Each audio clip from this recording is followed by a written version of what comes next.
உங்கள் favourite TV ஷோக்களை இனி miss பண்ண தேவையில்லை. ZEE5 இல் முற்றிலும் இலவசமாக காணுங்கள், இங்கேயும் எப்பொழுதும். அண்ணே, லிஃப்ட்டுக்குள்ள வச்சு சக்தி நீ மனசை மாத்திருவேன்னு நினைச்சோம். ஆனா நம்ம பிளான் பண்ணி இப்படி தோத்து போயிட்டோம்ண்ணே. தோத்து போனது மட்டும் இல்ல, அண்ணன் தான் பிளான் பண்ணி லிஃப்ட்டை நிப்பாட்டினாருன்னு அண்ணி செம்மையா திட்டிட்டு வர போனாங்க. இப்ப அடுத்து என்ன பண்றதுன்னே புரியலையே. என்னடா புரியல? முத வாட்டி தோத்து போயிட்டா அடுத்த வாட்டி தோத்து போயிடும் நினைச்சீங்களா? அப்படியே தோத்து போனாலும் முயற்சியை கைவிடாம அடுத்தடுத்து முயற்சி பண்ணிக்கிட்டே இருக்கணும். அப்பதான் சக்தியோட மனசை மாத்த முடியும். ஆமாண்ணே, சக்தியை நீ மனசு மாறுற வரைக்கும் இந்த முயற்சியை நம்ம கைவிடவே கூடாதுண்ணே. அண்ணே, ஏதாவது ஒரு பிளான் பண்ணிட்டே இருக்கணும்ண்ணே. ஆனா என்ன மாதிரி பிளான் பண்றது? அன்னிக்கிட்ட அண்ணன் மன்னிப்பு கேட்கற மாதிரி பேனர் ரெடி பண்ணி வச்சு சக்தி நீ வீட்டுக்கு முன்னாடி போய் பெருசா வச்சிருவோமா? டேய், அதெல்லாம் வேணாண்டா. எலெக்ஷன் டைம்ல அப்படி செஞ்சதுக்கே சக்தி பயங்கரமா கோவப்பட்டா. இப்பவும் அதே செஞ்சோன்னு வை, இன்னும் அதிகமாக தான் கோவப்படுவா. அதனால நம்ம கொஞ்சம் பொறுமையா யோசிச்சு ஏதாச்சும் நல்லபடியா பண்ணுவோம். இப்படி ஒன்று நடக்குமான்னு சக்தியை நம்ப முடியாத அளவுக்கு பண்ணணும். அப்படி ஒரு காரியத்தை பண்ணாதான் அவ மனசை நம்ம மாத்த முடியும். சக்தியை நீயாலேயே நம்ப முடியாத அளவுக்கு பண்ணணுமா? என்ன பண்ணலாம் அண்ணா? நீங்க ரவுடிகளோட சண்டை போட்டு அடிபட்டு ஆஸ்பத்திரியில சீரியஸா இருக்கீங்கன்னு சக்தி போன் பண்ணி சொல்லிடலாமா? டேய், அடிதடினாலே உங்களுக்கே தெரியும்ல, சக்தி பயங்கரமா கடுப்பாவா. நான் போய் ரவுடிங்களோட சண்டை போட்டு ஹாஸ்பிட்டல்ல கிடக்குறேன்னு சொன்னேன்னு வெயி, போடான்னு சொல்லிட்டு அவ பாட்டுக்கு போயிட்டே இருப்பா. அதனால நம்ம அப்படியெல்லாம் சொல்ல வேணாம்டா. அண்ணே, இல்லண்ணே, இது ரொம்ப நல்ல யோசனை. நீ அடிபட்டு ஆஸ்பத்திரியில போய் இருக்குன்னு சொன்னா கண்டிப்பா அண்ணியோட மனசுல அப்படி போய் டச் ஆகுன. அது எனக்கு புரியுது. ஆனா இந்த ரவுடிங்களோட சண்டை போறதுதான் என்னால ஏத்துக்கவே முடியல. ரவுடிகளோடயா? அப்ப என்ன பண்ணலாம்? ஒண்ணு செய்யலாம். நான் ரோட கிராஸ் பண்றப்ப ஏதோ ஒரு வண்டி வந்து என்ன அடிச்சு ஆக்சிடென்ட் பண்ணிருச்சுன்னு சொல்லிருங்க. அத அவ நிச்சயமா நம்புவா.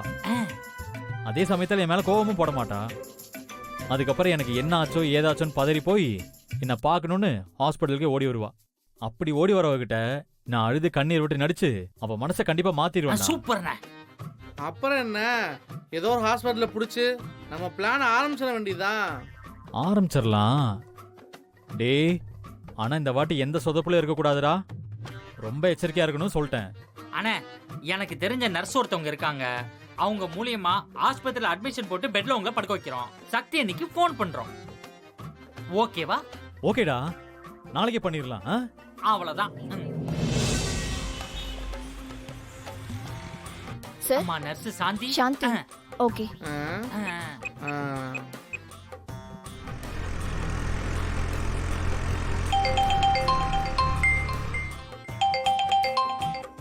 பேசு பேசு பேசு.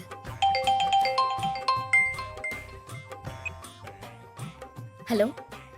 ஹலோ, சக்தி மேடமா? ஆமா, நீங்க யாரு? நான் ஹாஸ்பிட்டல்ல இருந்து பேசுறேன். என் பேரு சாந்தி. நீங்க உடனே கிளம்பி ஹாஸ்பிட்டலுக்கு வர முடியுமா?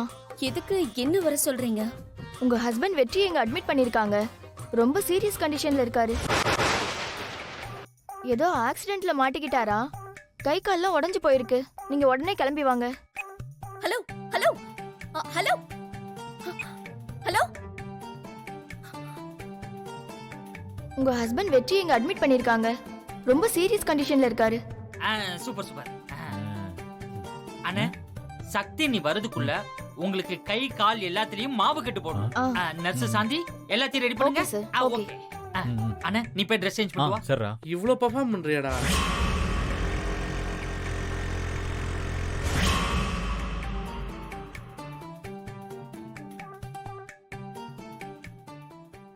சாந்தி, நீங்க போய் ரிசப்ஷன்ல நில்லுங்க. Okay sir. சக்தி வந்து நீங்க அனுப்புங்க. அவங்க வந்தது அனுப்புறேன். நான் வச்சுக்கிறேன், நீங்க போங்க.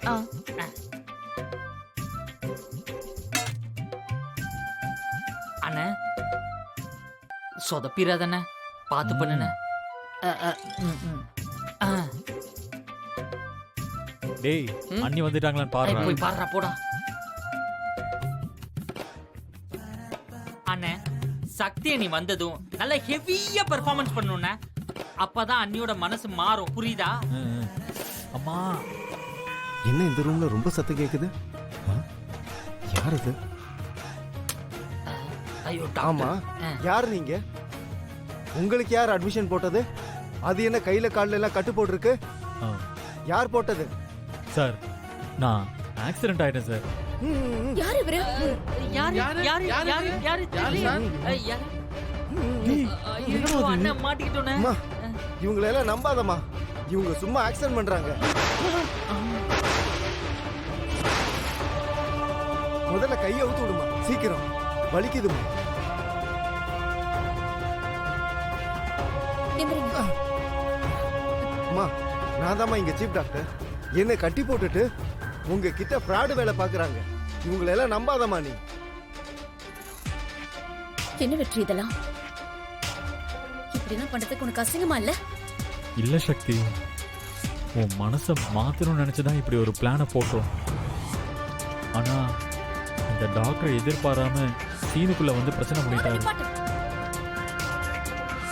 கை காலெல்லாம் நல்லா வச்சுக்கிட்டு ஆக்சிடென்ட் ஆயிடுச்சுன்னு போய் சொல்லி என்ன ஏமாத்திருக்கல? உன்னெல்லாம் நான் மன்னிக்கவே மாட்டேன்டா. சக்தி, அப்படியெல்லாம் சொல்லாத சக்தி. உன் மனசு மாறணுங்கிறதுக்காக தானே நான் இப்படியெல்லாம் பண்றேன். தயவு செஞ்சு கொஞ்சம் புரிஞ்சுக்கோ சக்தி. இந்த மாதிரி முட்டாள்தனமா காரியத்தை பண்ணிட்டு என் மனசை மாத்தணும்னு நினைக்காத. அது ஒரு நாளும் மாறவே மாறாது. நான் செய்யற காரியம் வேணா முட்டாள்தனமா இருக்கலாம், ஆனா உனக்காக தானே இப்படி எல்லாம் பண்றேன். சக்தி, இதை கொஞ்சமாவது யோசிச்சு பார்க்கலாம்ல. ம். வேண்டாம் வெற்றி, என் கோவத்தை கலராத.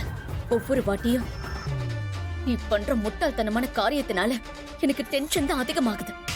இதுக்கு மேல நீ ஏதாச்சும் பண்ண. ஏய் சக்தி, சக்தி, அனி. டேய் இதை கழட்டி விடுறா. அண்ணா, ஐயோ சக்தி, போன போன அண்ணன் பேசினேன். ஏய் சக்தி, நில்லு சக்தி. ஐயோ டாக்டர், 1000 போய் சொல்லியாச்சு ஒரு கல்யாணத்தை பண்ணலாம்னு சொல்லுவாங்க. பிரிஞ்சு போனவங்கள 10,000 போய் சொல்லியாச்சு சேர்த்து வைக்கலாம்னு சொல்லுவாங்க. ஆனா நீ இப்படி பண்ணிட்டிய. எவ்வளவு கஷ்டப்பட்டு இந்த டிராமாவை பண்ணோம், அதை போய் இப்படி கெடுத்துட்டிய. எங்களோட சாபம் ஒண்ணு சும்மா விடாது. இன்னைக்கு உன் முன்னாடி ஓடி போயிருவாயா? சீ, தயவு செய்து நீ போய் பாப்போம்.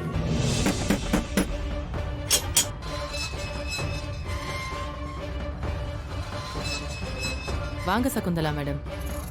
உங்களை ஜாமீன்ல எடுக்கிறதுக்குள்ள ரொம்ப கஷ்டமா போயிடுச்சு. உங்க ஹெல்த்த காரணம் காட்டி தான் நான் ஜாமீனே வாங்கினேன்.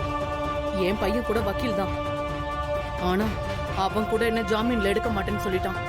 அசோக் உங்க பிள்ளையா இருந்தாலும் அவர் உங்க மருமக பக்கம் தானே நிக்கிறாரு. அந்த அளவுக்கு அவனோட மனச அவ மாத்திட்டா. விட மாட்டேன். அந்த சரண்யாவையும் அவ பெத்த புள்ளையையும் நான் சும்மாவே விட மாட்டேன். ஐயோ மேடம், அப்படிலாம் பண்ணிடாதீங்க ப்ளீஸ் மேடம்.